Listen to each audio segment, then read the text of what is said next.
Assalamualaikum warahmatullahi wabarakatuh. Nama saya Nurul Alfiabida dengan NIM 11930500096 dari Prodi Ilmu Hukum B semester 6 UIN Sunan Gunung Jati Bandung. Di sini saya akan berbagi sedikit tutorial mengenai pembuatan surat kuasa dari pihak penggugat. Video ini dibuat untuk memenuhi salah satu tugas ujian akhir semester mata kuliah praktek penanganan perkara perdata yang diampu oleh Bapak Wawan Muhwan SHMH dan Bapak Ahmad Jamaluddin SHMH. Nah, pada layar yang sekarang kita lihat, terdapat contoh dari surat kuasa. Sebelum menjadi surat kuasa seperti ini, ada beberapa struktur yang harus kita perhatikan. Pada dasarnya, tidak ada format yang baku dalam pembuatan surat kuasa, sepanjang surat kuasa tersebut memuat bagian-bagian yang harus dimuat dalam bagian khusus. Supaya lebih jelas, saya akan memaparkan struktur surat kuasa berdasarkan poin-poin sebagai berikut. Yang pertama itu, poin pertama saya beri warna hijau, yaitu judul. Judul dalam surat kuasa dalam praktiknya menyebutkan surat kuasa itu sendiri, atau bisa juga dituliskan secara lebih spesifik, seperti contoh surat kuasa yang kita lihat sekarang ini, yang menyebutkan bahwa judul dari surat kuasa ini adalah surat kuasa khusus, yang ini.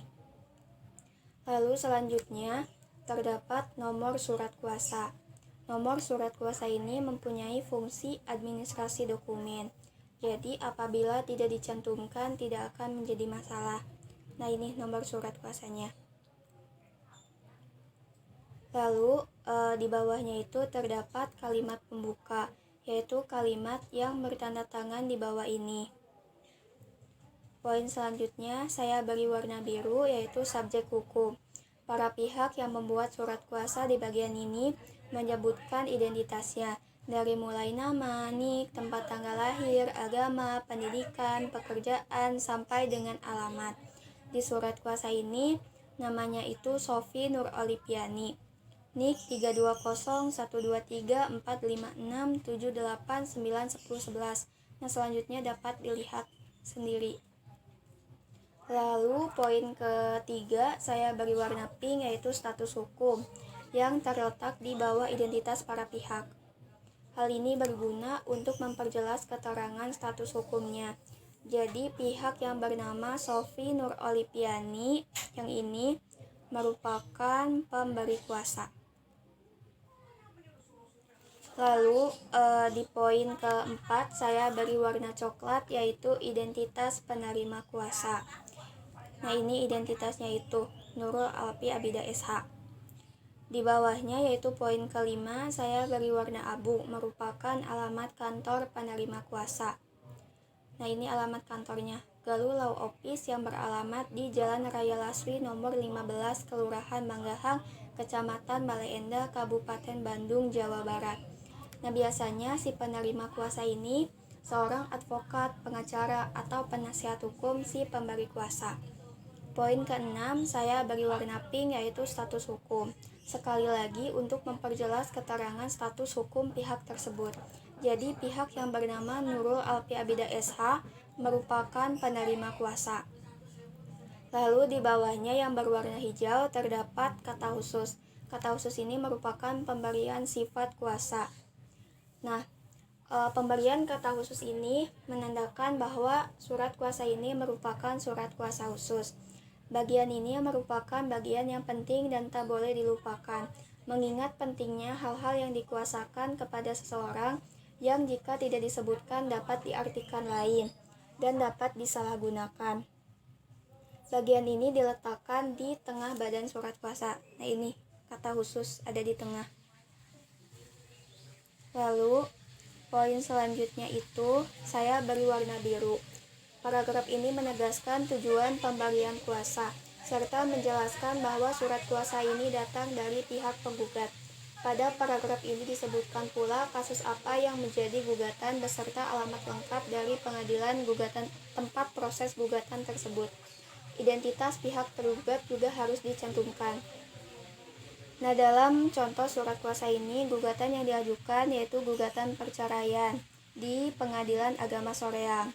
yang beralamat di Jalan Raya Soreang, kilometer 16, Pamekaran Soreang, Kabupaten Bandung, Jawa Barat. Terhadap tergugat namanya itu Muhammad Aldi. Yang ini. Lalu poin selanjutnya saya beri warna kuning. Dalam paragraf ini dijelaskan mengenai hak yang diberikan kepada penerima kuasa terhadap jalannya proses gugatan tersebut, khususnya selama di persidangan. Hak-hak yang diberikan itu antara lain membuat dan mengajukan gugatan, menghadiri setiap persidangan, menghadap dan berbicara di hadapan hakim, mengajukan gugatan, menerima dan menandatangani surat panggilan sidang, dan lain sebagainya. Lalu di bawahnya yaitu poin yang berwarna abu. Dalam paragraf ini dijelaskan bahwa surat kuasa dapat dialihkan kepada orang lain. Di dalam paragraf ini tercantum dua klausul, yaitu klausul hak substitusi dan hak retensi. Hak substitusi merupakan hak si penerima kuasa untuk menunjuk orang lain sebagai penggantinya, sebagaimana diatur di pasal 1803 KUH Perdata. Sedangkan hak retensi yaitu hak si penerima kuasa untuk menahan segala kepunyaan si pemberi kuasa yang berada di tangannya sekian lamanya hingga kepadanya dibayar lunas segala apa yang dapat dituntutnya sebagai akibat pemberian kuasa, sebagaimana diatur di pasal 1812 KUH Perdata. Lalu poin selanjutnya yaitu poin yang berwarna hijau, merupakan tempat dan tanggal surat kuasa ini dibuat. Nah, ini Bandung 7 April 2022. Lalu poin berwarna pink merupakan pihak-pihak dalam hal ini penerima kuasa dan pemberi kuasa. Para pihak ini harus menyepakati dengan memberi tanda tangan untuk menandakan bahwa para pihak sudah menemui kata sepakat dengan adanya surat kuasa ini. Pada kolom pemberi kuasa, seyogianya juga diberikan materai 6.000. Lalu yang terakhir, poin yang berwarna biru merupakan nama asli para pihak yang telah memberi tanda tangannya. Penerima kuasa bernama Nurul Alpi Abida SH, lalu pemberi kuasa ini Sofi Nur Oliviani. Mungkin cukup sekian yang bisa saya sampaikan. Semoga tutorial yang saya buat dapat bermanfaat. Sekian dan terima kasih. Wassalamualaikum warahmatullahi wabarakatuh.